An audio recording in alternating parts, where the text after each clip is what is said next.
You are about to learn how COVID is causing depression.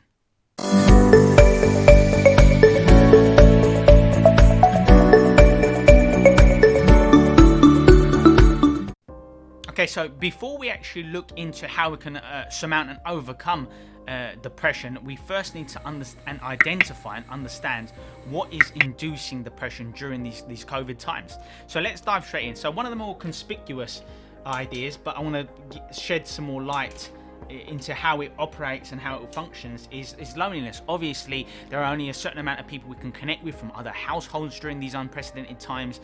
It's such an awkward and unusual time. You're not doing your familiar things, whether it be going out to a gym, going out with your friends, and all these sorts of things. So loneliness is key here that causes depression. It's a lack of connection. And I'm talking about physical connection as well, like just the simple act of hugging others, which is so vital to our feeling of connectedness and so on and so forth. So our levels of loneliness is definitely leading to depression, because one of the ways for us to live longer lives, and it's been, scientists have carried out these experiments with people over decades tracking their levels of happiness, and it's now found that you can live longer by having more but essentially stronger relationships. The key to happiness is based upon our relationships and having those kind of trustworthy relationships that's built around unconditional love, and that's key. And these kind of relationships are tested during COVID times, because as we know, a lot of people are going through some very difficult times, and loneliness is just something that happens because people communicate with each other less and less, and people obviously feel that lack of connection as a result. And so this is one of the main reasons why people are developing signs of depression and falling deeper and deeper into depression.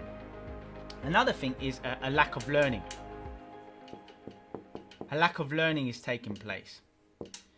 Now, maybe that's again because we don't have those familiar ways of learning things, whether it be going out with friends, going to workshops, going to seminars, learning all these different varieties, being coached, having a mentor, and all these kind of really vital ways of developing oneself. And during these times, people fall into these kind of inert routines where they're quite inactive and they just get used to becoming inactive, right? And the problem is this: when we aren't learning, it actually strengthens the hold, if you will, of depression. So what do I mean by a lack of learning? So I'm talking about what's called neuroplasticity and neurogenesis. Now essentially these are really fancy terms, but really when you do new things, so new experiences, developing new skills, and so on and so forth. It stimulates neuroplasticity, which enables the brain to restructure and rewire itself. This is very important because what happens is people who experience depression and feel more lonely and disconnected, it actually creates all kinds of like internal resistance within, and we become incongruent, and this leads to stress, chronic inflammation, and all these negative, a compound effect of lots of negative things impacting our nutrition, our exercise programs, all these other things that then hinders our quality of sleep. Quality of sleep impairs our ability to concentrate, lessens our ability to be able to learn new things and to have that kind of energy to get these really important things done. Anyways, so neuroplasticity is key, and when we are used to staying at home, not doing many things, and so on and so forth, we lose this ability, and neurogenesis as well. Neurogenesis is all about developing new neurons in the forebrain and also in the hippocampus within our limbic system, within the limbic brain. And this is key to happiness: learning, growing, learning new things, forming new synaptical and neural connections in our brain, because having new neurons creates new connections. We want to strengthen our connections by stimulating also something called BDNF, brain-derived neurotrophic factor as well. I'll teach you a bit later on as to how you can stimulate these things and make it. If you do stimulate these things, that's what keeps us learning new things. This is what increases our energy levels. When you learn new things and you develop skills, it releases dopamine, like the feel-good chemical, right? And makes you feel like it's the reward system, feeling like you're capable, feeling like you're accomplishing things, feeling like you're progressing in your life. These are really, really important things. And when you don't have this happening in your life, you therefore fall into depression. And depression is like the polar opposite of neuroplasticity. Depression actually harms and even kills our neurons. So what I'm saying is, by doing fewer activities, by not staying mentally and physically active during these times, and it's what happens naturally during COVID, because we lack that self-motivation to go out and exercise, or we lack that motivation to learn and study and do the things that we would have done on a normal basis, if you will. And depression actually shrinks our frontal lobe, and it actually shrinks our hippocampus, what I was telling you earlier about, where neurogenesis is stimulated in the hippocampus. And and studies have shown that people who are experiencing depression, they're essentially key elements within their brain where their best thinking is done, where their best learning is done, and memories for that matter as well, that shrinks as well. So if we're incapable of learning better, if we find it hard to transfer learning to our long-term memory, if we become more forgetful, if it's harder for us to concentrate because we're not stimulating these really important things within our brain, then it's going to automatically enhance and fuel depression. And when we fuel depression, we become less intelligent. So that's essentially what I'm saying here. Depression is causing us to be less intelligent during COVID times. We're going to be less sharp. We're going to take less action and all these sorts of things. And exercise, I'm slightly digressing. I know these are really important things, but I didn't want to go into this into too much depth. But exercise and our nutrition play massive roles in stimulating neurogenesis as well. That's right. As long as you aren't overtraining, high intensity interval training, going for a run releases those mood enhancers. Epinephrine, like our adrenaline, releases all kinds of brain chemicals that makes feel-good factors, right? Really important stuff. And when we aren't exercising, when we aren't challenging ourselves, when we aren't learning new things, we're definitely reducing the impact of neuroplasticity and neurogenesis. So these are really, really important factors that we need to take on board if we are to circumvent feelings of depression. And one of the leading causes of depression over time is actually negativity. And this is fueled by, obviously, the news, fueled by the conversations we have with friends or peers or colleagues and familial members and so on and so forth. And negativity is really important here, because what we hear, I don't care how much willpower you've got, I don't care, what kind of subconscious programs you've built over time. When you do something successively for between 66 days to 365 days, and COVID has spanned over those amount of days in between those, right? So this is how people's subconscious programs have been changed because of COVID, and we've now probably lost a lot of really beneficial habits and routines that we got into, such as the exercise, eating, going out, learning, developing, sharing, getting better in all these different kinds of ways. We've now lost those habits and those neural networks in our brain, those patterns in our brain that set us up to live this way and to live out everything that we knew up until now. Those are now, lessening, and the neural networks, that grip is now weakening as well. And instead, we've now gotten into some really dangerous and detrimental habits due to the negativity that we've been listening to in the news, when we speak to others, and we've now created a negative energy field, if you will, within.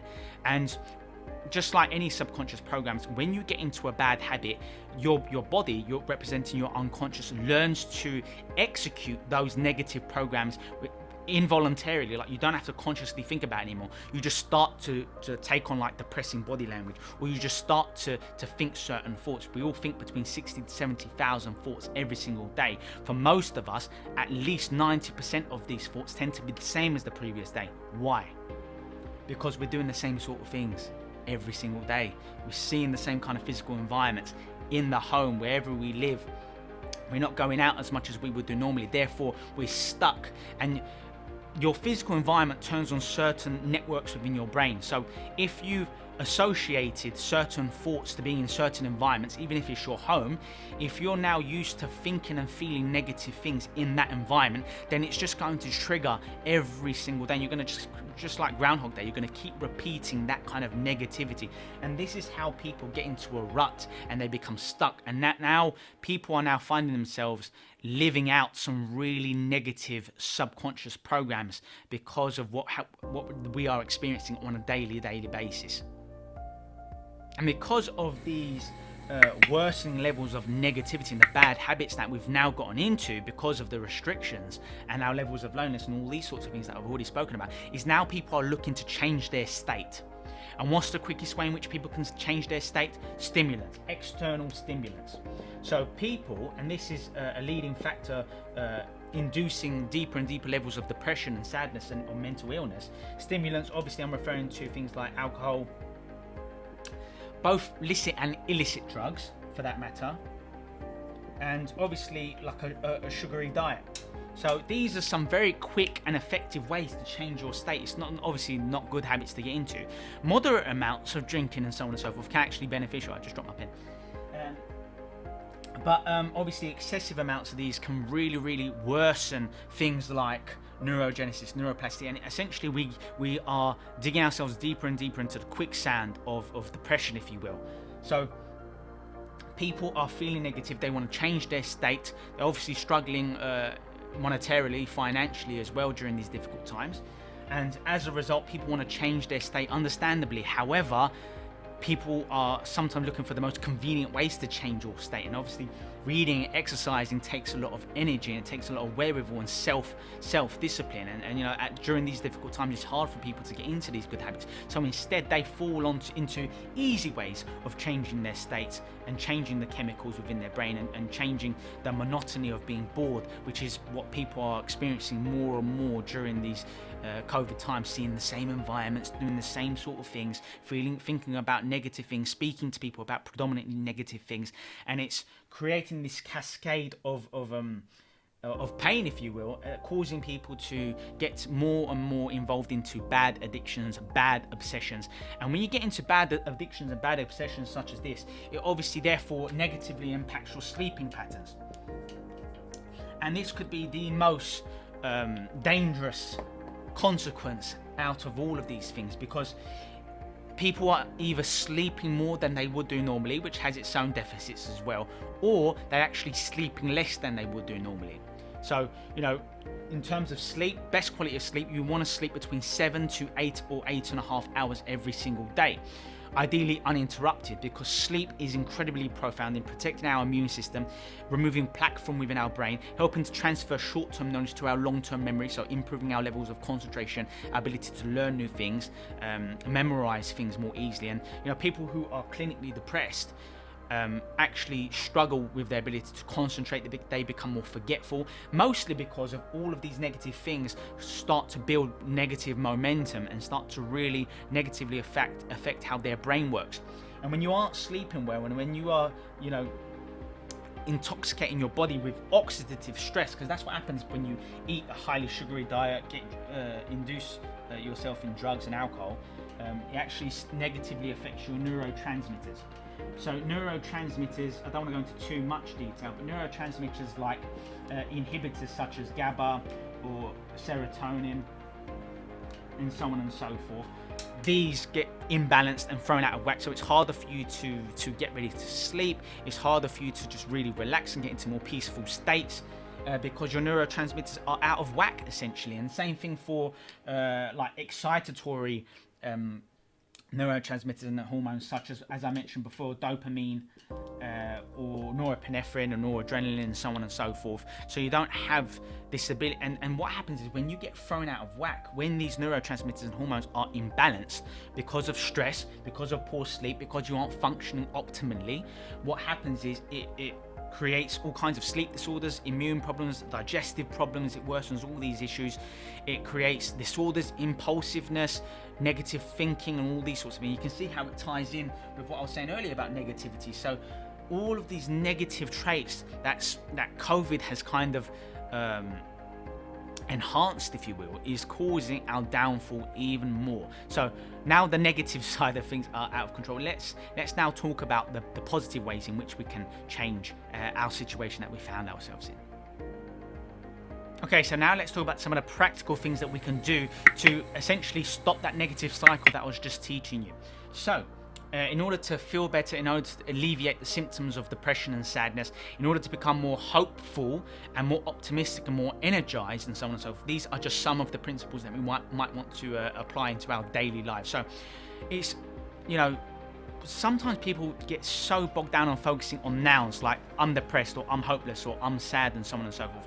But really, when we label ourselves, we're kind of conditioning ourselves, we're commanding ourselves into a destiny and projecting the way in which we're going to live our lives now and also in the future. So be careful with how you refer to yourself. Like, I am depressed, I am struggling, and so on and so forth. Be very careful with the declarative sentences that you use to describe your current situation.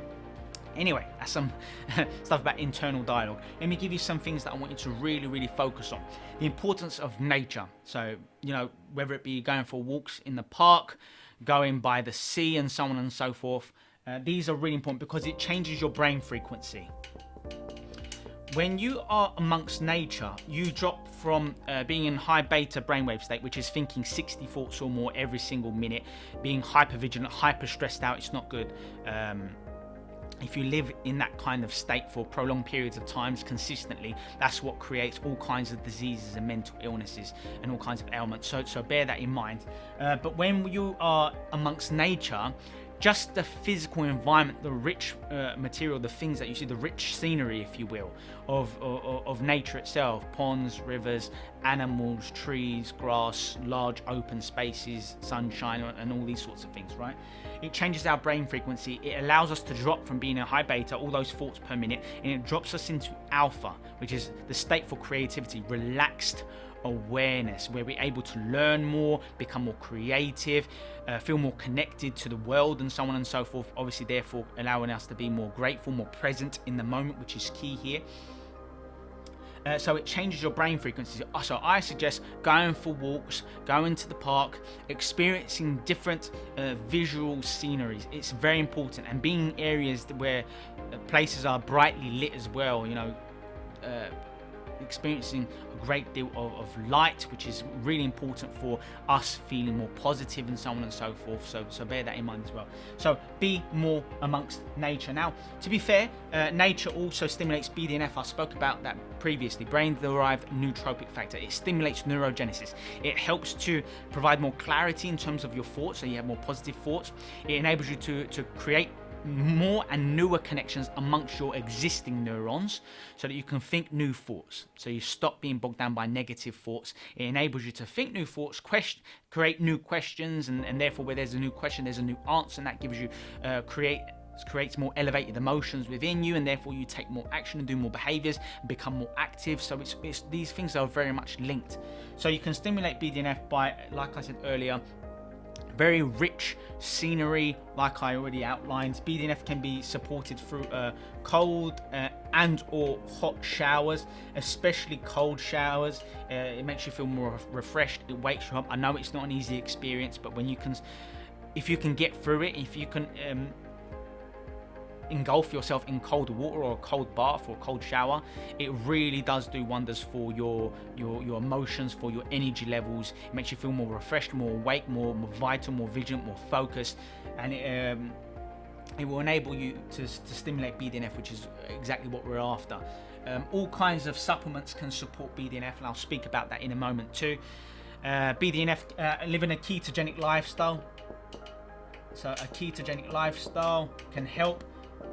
Obviously, speak to your GP about this, but intermittent fasting can support ketones and therefore enable our brains to function better as well.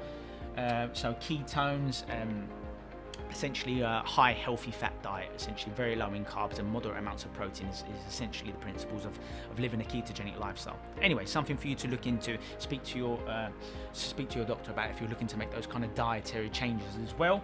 And these are just some of the ways in which you can stimulate BDNF: learning new things, feeling connected, being amongst nature, cold exposure. These are some very powerful and potent ways to improve your brain's ability to function. So let's move on. The other thing that I want to speak about is experiencing flow. The more you can experience flow, and I'll explain what that means in a moment, the more positive experiences you're going to feel. You're going to feel more joyous, more happy, more peaceful, more content. And life's just going to feel better. Your day-to-day life is going to be feel more empowering, better. You're not going to need to feel the need to have those stimulants, the drugs, the alcohol, the high sugary intake, overeating, and these sorts of disastrous things which can affect your sleeping patterns and all those sort of things. So flow simply means when you have an appropriate level of challenge and you're working on activities that bring you some kind of joy, that maybe enable you to experience dopamine more. So flow experiences are different for different people, right? For example, I love to exercise. Or I love martial arts, or I love to read, but other people would look at those activities and go, no, that sounds like a nightmare to me. So it really is down to your interest, but not just your interests here. So essentially I'm telling you to make more time for your interests, but I'm also telling you to increase your level of challenge, but it has to be appropriate challenge.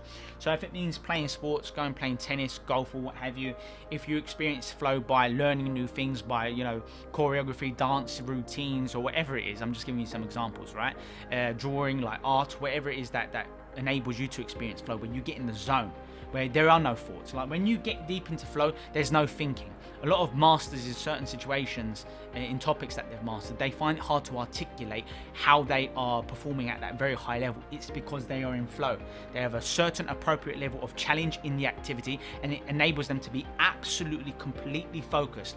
And when you're in flow, you're more creative, time flies by more quickly, and all these sorts of things. So have a moment to reflect upon what enables you to experience flow on a regular basis. It could be having a conversation with a friend that enables you to experience flow. It could be speaking to a mentor. It could be studying a certain topic. It could be watching certain videos on YouTube that keeps you mentally stimulated and very much focused. Obviously, take a moment to reflect on how you experience flow. Let's move on, shall we? Supplementation is absolutely key. Now, you should be experiencing a lot of sunshine where possible. Direct sunshine is absolutely vital. We're talking about vitamin D here. Vitamin D is great for improving your mood, improving your bone strength, you know, increasing your natural levels of testosterone, so risk-taking ability, lowering cortisol levels, experiencing obviously high testosterone levels, greater energy, greater assertiveness, and so on and so forth. So vitamin D is absolutely compulsory for improving your mood and helping you overcome any negative emotions that you might have. Obviously, this in conjunction with other vitamins are extremely beneficial as well. I'm talking about vitamin B. Vitamin B is you know, vitamin B12 or B6. These are very powerful B vitamins that increase energy levels, reduce fatigue, and essentially enables you to get more done. So along the same vein, you could have a green tea extract, or I like to have matcha green tea powder. Matcha green tea. It has an active compound called EGCG, which is great for improving, like actually stimulates neurogenesis, which I was telling you about earlier, how to become more intelligent, more focused, more switched on, and enables your brain to stay sharp, stay active, okay? So matcha green tea, vitamin D, vitamin B. I take all kinds of vitamins. Magnesium. Your body needs copious amounts of magnesium every single day. If you know you're having a diet that's not very nutritious, not very good for you, then you might want to supplement with magnesium. In particular, if you're struggling with sleep, you might want to have that before you go to bed. Zinc is great for your immune system as well. So if you've been struggling with your immune system, zinc is a supplement you might want to take on board as well. So let me add these to the list. Magnesium. Again, if you are struggling with sleep, you might want to take 5-HTP. If you are aware that your cognitive function is declining, if you feel like you're not as sharp as you used to be before COVID situation, 5-HTP might be a really important way to improve your cognitive function and to help you actually relax for sleep. So these are some of the things that I suggest. I wasn't going to necessarily talk about your dietary needs in this video, but I think supplementation has kind of covered that for me. Obviously, be as organic as you can be. Eat tons of flavonoids and polyphenols, which you can get in colourful fruit and colourful vegetables. You know the deal, you know. Eat healthily, stay away from like fried, refined, highly processed foods, because it increases oxidative stress, increases cortisol, increases chronic inflammation, actually ruins and harms your brain cells as well. So be very, very cautious with your eating program as well. Exercise. I recommended earlier, HIIT training. HIIT training actually supports a ketogenic lifestyle, and HIIT training actually massively improves BDNF. Actually, I should have said that earlier. There we go. So HIIT training actually makes you more intelligent. Now those workouts tend to be around, say, 10 to 30 minutes maximum. Very intense, high explosive intervals with short periods of rest in between. So you could do like 20 seconds intense exercise followed by a 40-second rest, or 30 seconds high intensity exercise, giving your best, followed by 30 seconds rest. Do that as often as you can. So HIIT training is probably the best. Sauna, if you are privileged to go to the sauna, you know, gyms are reopening and so on and so forth. Saunas do wonders for improving BDNF, making you actually more intelligent, helping you to gain balance, reduce stress, reduce ability to suffer from heart attacks or any other negative things that can happen during these really unprecedented, unusual times. So I recommend exercise on a daily basis at best, and exercise actually helps you to induce deeper levels of sleep, which is really, really important, as I outlined earlier. Like I said, learning, it doesn't have to be in the form of reading. It could be watching YouTube videos, embarking on courses, online training, whatever it is for you. Learning is key for you to stay sharp, to consistently learn, to feel like you're progressing. When you feel like you're progressing, it stimulates dopamine, and that obviously has all kinds of mood beneficial effects. We'll go with that. And the last thing I want to finish on is planning. You know, one of the main problems that a lot of people are facing during these times are their financial concerns, and it can worsen as we move, you know, as we get out of furlough, and lots of companies are downsizing, becoming bankrupt, having to unemploy more and more people. So, and our finances is one of the biggest causes of divorces. It's one of the biggest causes of all kinds of stress, and people, you know, having some really, really negative thoughts. So, take a moment. I'm sure you have done already, but you know, just to re-emphasize the importance of planning your finances. You know, understand, be prepared for the worst, but also create opportunities. This is a great time to self-reflect. So start to consider some active and passive forms of income. Active and passive forms of income are key here to reflect upon. So by active, it could be launching an online business, it could be developing new products and new services, it could be developing skills to get promoted soon if you haven't started returning to work yet, and all these sorts of things. Passive income, I'm referring to obviously rental income, so getting onto the property ladder. I'm sure there's going to be a property collapse in the next 6 months or so. My verdict, my opinion, take it as it is. So you might want to look to get onto the property ladder, or obviously stocks will continue to fall over the next year, I'm assuming as well. So, you know, start to research these kinds of different ways of investing. Obviously, bear in mind your savings. What tends to happen is that people obviously know the importance of saving and being cautious during these times, but simultaneously people are so bored that they want to change their state, and they might be buying things online that they don't necessarily need to buy just to change their state, to give them that dopamine boost, if you know what I mean, to give them that feeling of variety, that things are changing. So be cautious of your finances, really think things through. If you start to exercise more and get out more and you see nature more, you might not have that need to be really impulsive and to start splashing out on things that you don't necessarily need, that you might regret afterwards. So planning is key here if you haven't done so yet. So that will do for this video. I really hope you found it beneficial and useful. I really hope you're going to be able to turn these really difficult times into some kind of positive. So look after yourself, stay strong, and I'll see you soon.